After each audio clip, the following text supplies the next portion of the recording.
About to hear could really be humanity-changing information. Intelligence agencies using nanoparticles found in vaccines as a mechanism for telepathy amongst themselves. Think of it as part of this Havana syndrome story. He was the head of operations, and what he disclosed to us is that this phenomenon, this Havana syndrome, AHI, remember in our last show, we talked about the agents, CIA agents, FBI agents talking about hearing these auditory symptoms, and our diplomats and some congressional members. What he disclosed that this is a communication system that not only MI6 assets and agents are asked by their superiors to take on. And he says it's a form of synthetic telepathy is how their communication, instead of using traditional drop boxes or digital assets and other ways and forms of communications, he says this was the preferred method. And the reason he said it was a preferred method, because if they were in front of an adversary or they were being surveilled, that this would be a very, very discreet, plausible deniability way of communicating and exchanging information, getting orders, and what are they to do next. What he also disclosed is that if an agent does not follow orders or falls out of line, that it is a multifaceted system and then becomes a torture device.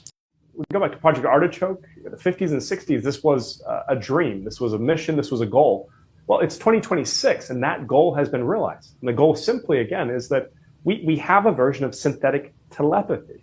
And I think it's less more be about the communication. Communication is already pretty foundational. But the fact that the government can remotely torture someone, and this is the story, and we talk about with Havana syndrome victims. And it's not just government workers or CIA or State Department officials. This is happening to regular people that are being targeted for various reasons. And what was described to us wasn't unique to just MI6. The way it was described to us is that every Five Eyes nation is not only using this, but actively trying to find new inventive ways to deploy it, such as, what if you could convince people of a certain political ideology or religion or maybe of a certain task by talking to them like you're the voice of God. And this was the case with, right, the way he described this, the man we spoke to in England.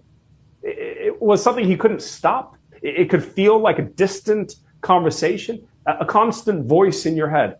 Maybe some would misidentify it as God or misidentify it as their internal conscience. But in the case of this, what if it's used in an election? What if it's used while we're bombing Iran? We're telling the people in the country, surrender, surrender, your officials are all dead. I mean, the capabilities are literally only limited by our imagination, but the impact is real. And Clayton, I think for democracies, in America, constitutional republic, how can something like that survive if the government and shadowy officials are able to literally manipulate the mind with no fingerprint left behind after? Well, I've spoken to CIA whistleblowers, Jesse, who told me that the ultimate goal of the CIA, like if they could list their goals, to understand your thoughts, to control your thoughts, is at the top of that list. And so this is like the ultimate weapon in being able to control and manipulate your thoughts. They've really, in many ways, achieved this, no? Absolutely. And here's the profound aspect of this. The last frontier is the human mind. Once you conquer the human mind, then you have absolute control. Fortunately, our president recently accelerated the 6G implementation here in the United States. And when he was asked about it, he says, it penetrates a little deeper into the skin, doesn't it? Right. I thought that was really bizarre. Yeah, he made a point of, Edward, talking about the 6G will be able to basically penetrate into the skin. And we won't be able to escape this, right? So really, the way for us to try to escape this or prevent us from being manipulated by 6G is to have this graphene oxide and these other amplifiers maybe out of our blood? Well, 100%. And what I'd say to President Trump, if I get the opportunity to speak to him for a minute, is, sir, that could be your skin. That could be your family's skin. And we haven't even had a discussion about the national security implications of a foreign power or a tech mogul or somebody having the capability to essentially remote into someone's brain, to see what they're seeing, to hear their thoughts, hear what's being said in a room. It's not even a microphone hidden in a desk or a wall anymore.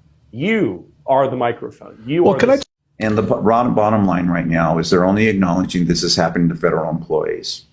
And it's important that everyone understands that our leaders need to now recognize that I have been covering this topic on civilians since 2010, along with a gentleman by the name of Dr. John Hall. But if you think you're immune, you're insane yourself, because this is going to happen to someone in your family, your children, your grandchildren, or someone you care about or love dearly, or maybe even a very close friend. No one is immune from this. And this is why it's important. Now is the time. The window of opportunity is so small right now. We're in a paradigm shift where complete slavery, regardless of skin color, is going to be on a plateau that we've never, ever seen. Edward, final thoughts. This is the sovereignty of our brains and our soul itself. We must fight now. It's more important than any border or any conflict, because the conflict now is whether a small few are going to have the ability to manipulate our very thoughts. We can't have a free society, let alone freedom in our own lives. So I would just say thank you so much for bringing us on, Clayton. This is going to be part of Died Suddenly 2.